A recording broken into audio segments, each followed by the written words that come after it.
101.4. Hello, Vegas. You're listening to 101.4 Classic Vibe. Very special happening later. I managed to get my hands on an original 45 demo from the legendary Chucky Baster. Now, Chuck Baster, as I'm sure all my...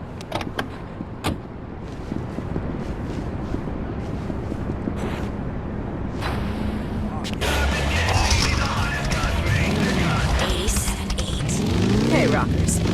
I just received some horrible news from a very dear friend of mine. I know this may come as a shock to many of my fans, but the dungeon where I used to work is closing down. Miss Kitty's Dungeons of Delight is no more as of next Monday. Apparently, the building was bought by a large real estate conglomerate who plans on putting in another big chain coffee shop. A coffee shop! As if the 3 on that block weren't enough already. I'll never forget the times I spent there, rocking out to the tunes on the radio, digging my stiletto into the scrotum of some grateful worm. I'll tell you,